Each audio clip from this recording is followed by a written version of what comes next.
সব বুঝেছি, সব বুঝেছি। আপনার আমাকে অসহ্য লাগছে, তাই আপনি বিদেশে যাচ্ছেন, তাই তো? তুমি আমায় ভুল বুঝছো। রাজ্য চালাতে অর্থের প্রয়োজন আছে। কেন, এতদিন রাজ্য বুঝি চলছিল না? এতদিন যেভাবে চলছিল সেভাবেই চলবে। সময় পাল্টাচ্ছে। এখন শুধু সিংহাসনে বসে থাকলেই চলে না, দেশ বিদেশ ঘুরে দেখতে হবে কিভাবে রাজ্যের উন্নতি হয়, লাভ হয়, সেই নিয়ে নতুন করে ভাবতে হবে। তার মানে আপনি ঠিক করে নিয়েছেন আপনি যাবেন, তাই তো? হ্যাঁ। আর যতদিন আপনি না থাকবেন এখানে কি হবে ভেবে দেখেছেন মহারাজ? কে সামলাবে সব?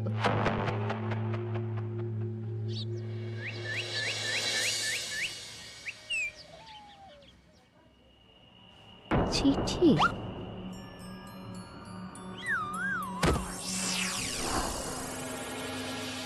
আমি অনেক ভেবে দেখলাম, আসলে এসব সিংহাসন, ক্ষমতা, প্রতিপত্তি অর্জন করা আর রক্ষা করার জটিলতার চেয়ে বাকি জীবনটা শান্তির সাথে বনে কাটিয়ে দেওয়াই ভালো। বলছি সবই তো বুঝলাম, কিন্তু এই শান্তিটাকে মহারাজ সন্ন্যাসী হয়ে গেলেন আর এসব নিয়েও তুমি ভাড়ামি করছো গোপাল? ও মা গো, এবার কি হবে? চিন্তা করবেন না রানীমা, কৃষ্ণনগরকে আমি আমার বুক দিয়ে আগলে রাখবো। আপনার ছাতির মাপটা ঠিক মতো জানেন তো মন্ত্রী মশাই? মানে ওই গোটা কৃষ্ণনগরকে কি আপনি আপনার বুকের মধ্যে আগলে রাখতে পারবেন? গোপাল! মার্জনা করবেন মন্ত্রী মশাই। আমি বলছিলাম কি, ওইসব আগলে টাগলে রাখার আগে ওই ভালো করে খুঁজে দেখুন সব। মানে কি বলতে চাইছো কি তুমি? মহারাজকে খুঁজে বার করুন মন্ত্রী মশাই, লোক পাঠান। তিনি হয়তো এখনো বেশি দূর যেতে পারেননি। এটা কিন্তু ঠিক বলেছে গোপাল, তাকে একবার যদি খুঁজে পাই আমরা। আপনি চিন্তা করবেন না রানীমা, আমি এক্ষুনি লোক পাঠাচ্ছি। আর গোপাল, রানীমাকে বিশ্রাম নিতে দাও, যাও এখন। যত সব।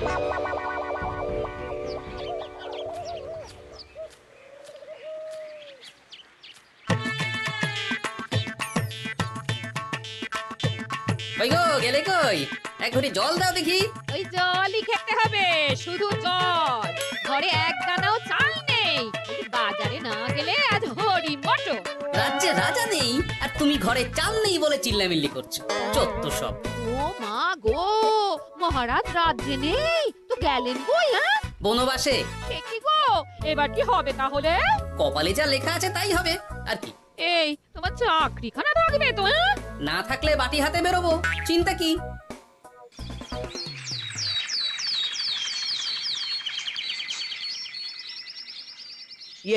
মহারাজ যখন নেই তখন আমি আমি যখন এ রাজ্যের মহামন্ত্রী, তখন আমি এত মানে করার কি আছে মন্ত্রী মশাই? মহারাজ নেই তো কি হয়েছে, রানীমা তো আছেন। আমরা তার কথা মতোই চলব। গোপাল একদম উচিত কথা বলেছে। হ্যাঁ হ্যাঁ, আমিও তো তাই বলছিলাম। মহারাজ যখন নেই তখন রানীমার নির্দেশ মতোই তো আমাদের সামলাতে হবে সব। কতদিন আর আগলাবে গোপাল? আজ নয় কাল এই শর্মাকেই বসতে হবে এই সিংহাসনে। যতদিন পারি ততদিন তো চেষ্টা করতেই হবে মন্ত্রী মশাই। আপনি যদি চলেন ডালে ডালে, আমি চলি পাতায় পাতায়। রাজা মশাই আছেন? আমি অনেক দূর থেকে আসছি।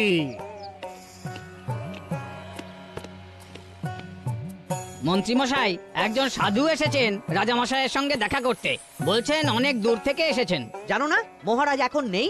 যাও চলে যেতে বলো ওকে। মহারাজ নিরুদ্দেশ। এই মুহূর্তে সত্যিই যদি কোনো প্রাজ্ঞ সাধু বাবা রাজবাড়িতে তার পায়ের ধুলো দেয়, বলা তো যায় না যদি মহারাজের হদিস তিনি দিতে পারেন। ঠিক ঠিক, একদম ঠিক বলছেন পণ্ডিত মশাই। বেশ বেশ, ডেকে আনো তাকে, দেখি সে কি বলে। মহারাজ আমার প্রণাম নেবেন। উনি মহারাজ নয়, উনি মন্ত্রী। আসুন সাধু বাবা, আসুন, আসন গ্রহণ করুন।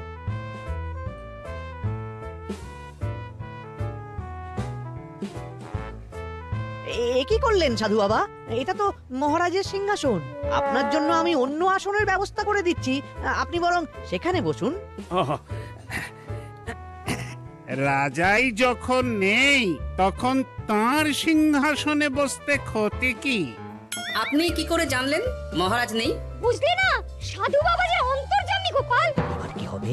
উনি যদি বলে দেন মহারাজ কোথায় আছেন, তাহলে তো আমার হা বাবা, পণ্ডিত মশাই, আগেই ওরকম হামলে পড়বেন না। আচ্ছা, আপনি যদি অন্তর্যামী হন, বলুন তো আমাদের রাজা মশাই কোথায় গেছেন? জবর জটা কালো চুলে দেনা মা অতীত বলেন। বুম! মহারাজ বনবাসে গেছেন। এটা যখন বলেছেন সাধু বাবা, তাহলে মহারাজ এখন কোথায় আছেন সেটাও নিশ্চয়ই আপনি বলে দিতে পারবেন। গোপাল, সব বিষয়ে নাক গলিও না তো তুমি। ঠিক ঠিক আছে, রাজা মশাইকে নিয়ে চিন্তা হওয়া তো খুবই স্বাভাবিক, কিন্তু গোপাল, রাজা মশাই বনবাসে গেছেন, তাকে আর সংসার মায়ায় বাঁধা ঠিক কাজ হবে না। এ আপনি কি বলছেন সাধু বাবা? মহারাজ না থাকলে রাজ্য চলবে কেমন করে? নতুন রাজা নির্বাচন করতে হবে। এই তো খেলা জমে গেছে, একে দিয়েই কাজ হবে মনে হচ্ছে।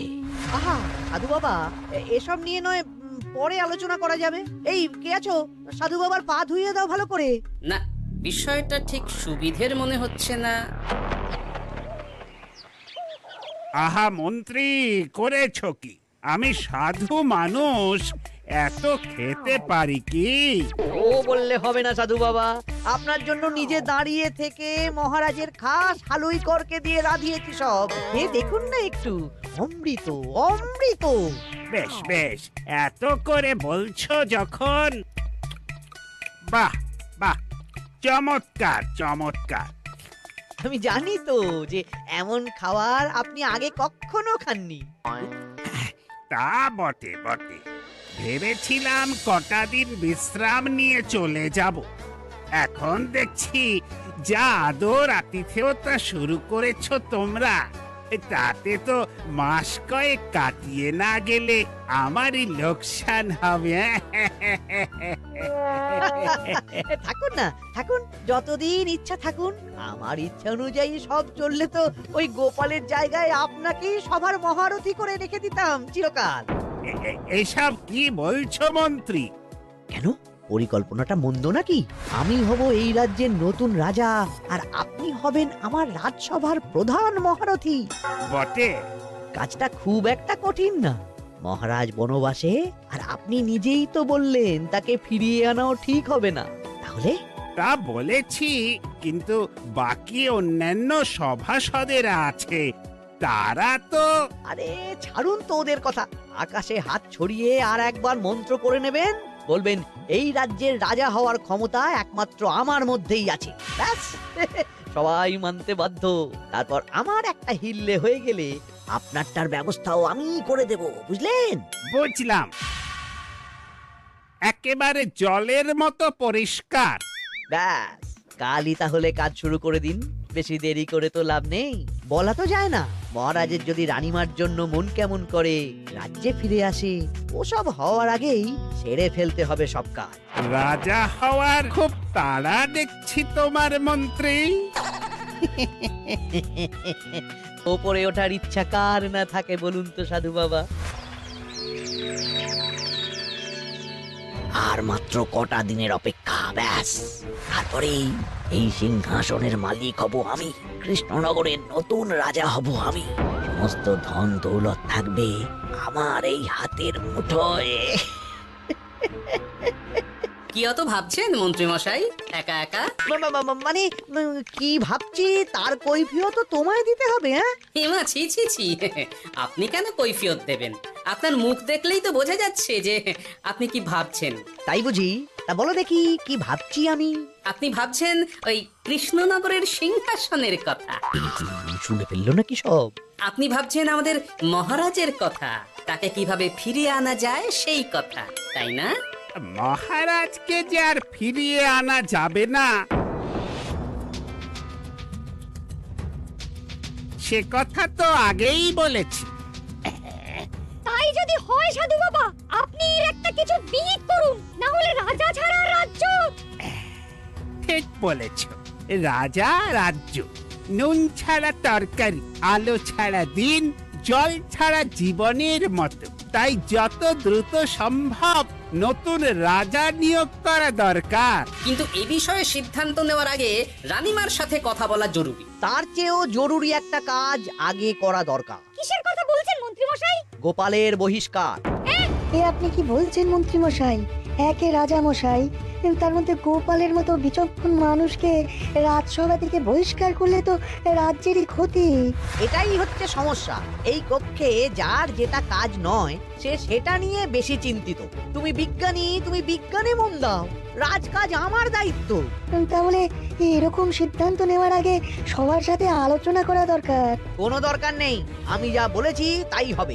রাজ্যের ব্যয়ভার বাড়ছে, এই মুহূর্তে কোনো ভাঁড়কে অযথা বেতন দিয়ে পোষার কোনো মানে হয় না। তাই গোপালেরও কাল থেকে রাজসভায় আসার কোনো দরকার নেই। সবই আমি বুঝতে পারছি মন্ত্রী মশাই। বেশ, আপনি যখন বলছেন, এই আমার শেষ দিন রাজসভায়। চলি সবাই, ভালো থাকবেন।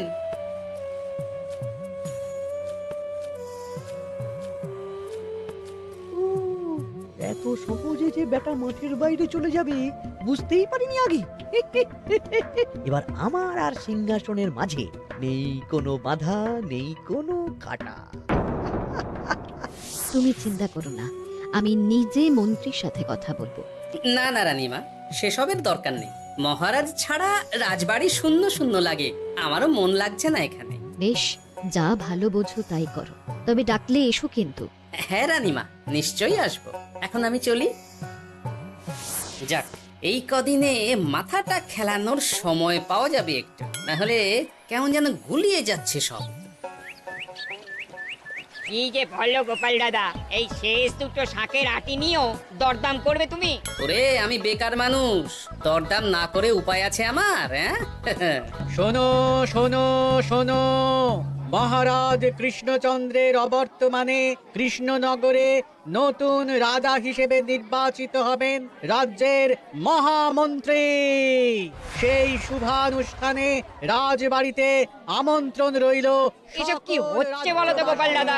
ভেতরের খবর আছে নাকি কিছু? না গো ভাই, তুমিও যা জানো আমিও ততটুকুই জানি। ও গোপাল দাদা, ব্যাপার কি? এ সময় এখানে কি চাই? রানীমার জরুরি তলব। এখনই ওই রাজবাড়ি যেতে হবে তোমাকে। কিন্তু আমার যে বাজার হয়নি এখনো। আরে ওসব বাজার টাজার পরে হবে, তুমি এখন আমার সাথে চলো তো। মন্ত্রীকে আমি বিশ্বাস করেছিলাম, ও যে এইভাবে বিশ্বাসের সুযোগ নেবে আমি একদম বুঝতে পারিনি। আমাদের এক্ষুনি অন্যান্য সভাসদদের সাথে কথা বলা দরকার রানীমা। কারোর সাথে কথা বলার দরকার নেই রানীমা, আমি নিজেই চলে এসেছি আপনার সাথে কথা বলতে। এখানে কি জন্য এসেছো গোপাল? রানীমার কান ভাঙাতে? বাহ, আপনি সবার মাথা মুড়িয়ে সিংহাসন কবজা করতে পারেন, আর আমি রানীমাকে সেই সত্যি কথা জানাতে পারি না? চুপ! ভুলে যেও না, আমি কৃষ্ণনগরের হবু রাজা। মুখ সামলে কথা বলবে আমার সাথে। এসব কি হচ্ছে মন্ত্রী মশাই? রাজা মশাই নেই, সেই সুবাদে এ কি শুরু করেছেন আপনি? আমায় আপনি ভুল বুঝবেন না রানীমা, আমার হয়ে যা বলার সাধু বাবাই আপনাকে বুঝিয়ে বলবে সব। উনি আর কি বোঝাবেন? কতদিন এসেছেন উনি, কি জানেন এই রাজ্যের বিষয়ে? সাধনা মা, সবই সাধনা। সাধনার জোর থাকলে সবকিছুই জানা যায়। ভূত, ভবিষ্যৎ, অতীত সব। সেই জোর থেকেই বলছি মা, মন্ত্রীর কপালে আমি জ্যোতি দেখতে পাচ্ছি। মন্ত্রী যদি রাজ্যের রাজা হয়, এ রাজ্যের উন্নতি কেউ ঠেকিয়ে রাখতে পারবে না। আপনাদের একটা কথাও বিশ্বাস করি না আমি, এসব আপনাদের ষড়যন্ত্র। এ আপনি ভুল করছেন রানীমা। যা হোক, যে কথা আমি বলতে এসেছি, রাজা যখন আমি হচ্ছি তখন তো আমাকে এই প্রাসাদেই থাকতে হবে। ফলে আমার স্ত্রীকেও এখানে এসেই থাকতে হবে। সে তো আর একা থাকতে পারবে না। তাই আপনি যদি এই ঘরটা ছেড়ে দিতেন। কিন্তু মন্ত্রী মশাই, তুমি কি বলছো মন্ত্রী? এখানে না থাকলে রানীমা থাকবেন কোথায়? আর আমি তো এমন কোন বিধান দিইনি যে রানীমাকে অন্যত্র পাঠাতে হবে। সবকিছুর জন্য তো আপনার বিধান দরকার নেই সাধু বাবা, এ আমার নিজের বিধান। আমি রাজা হব, আমার স্ত্রী রানী হবে, তারও তো অধিকার আছে রানীর মতো থাকার, রানীর মহলে থাকার। আপনার ব্যবস্থা আমি অন্যত্র করে দেব রানীমা, আপনি কিচ্ছু ভাববেন না। আর হাজার হোক আপনি আমাদের প্রাক্তন মহারাজের স্ত্রী বলে কথা। কি বলো গোপাল? আমার মনটা আসলে অনেক অনেক বড়, তোমরা খালি দেখতে পাও না সেটা। কাজটা কি আপনি ঠিক করলেন মন্ত্রী মশাই? শোনো গোপাল, আমাকে ঠিক ভুল বোঝাতে এসো না তুমি, বরং কাল সময় মতো চলে এসো।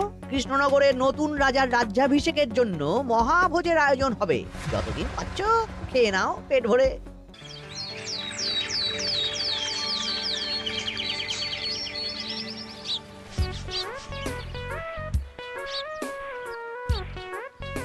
আরে এগুলো আবার কি পরে আছে এখানে?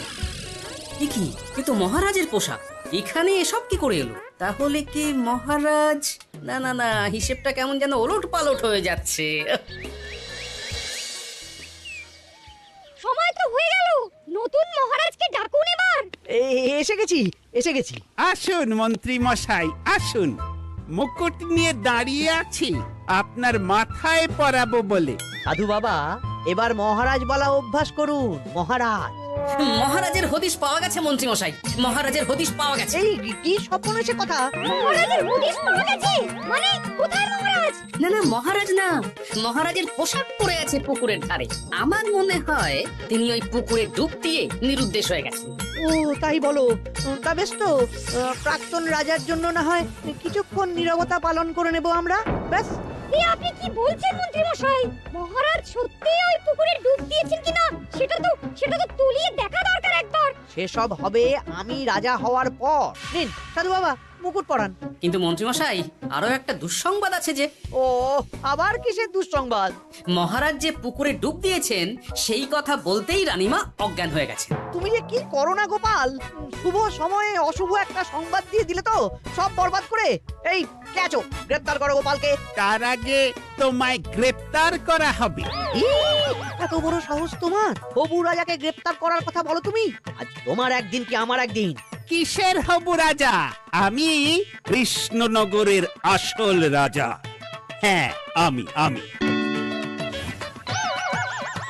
কি মহারাজ, আপনি? হ্যাঁ আমি। অনেক দিন ধরে তো তোমার বাড়বাড়ন্ত দেখলাম, আজকে খেলা শেষ।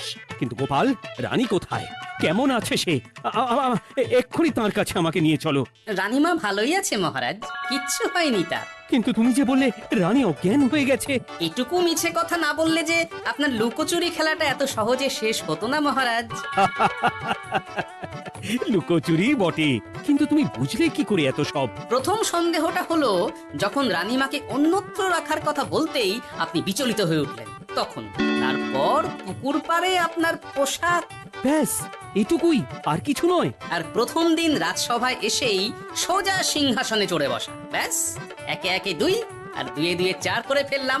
তারপর মনে হলো রানীমার প্রতি টান ফিরিয়ে আনতে পারে আপনাকে আপনার আসল রূপে। তাই এই মিছে কথা।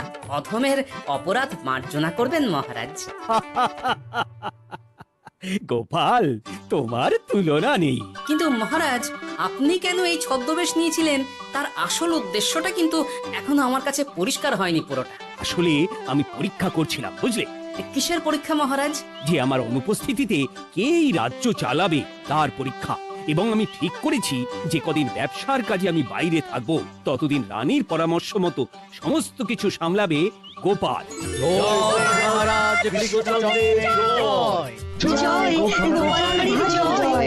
আর আমি মহারাজ?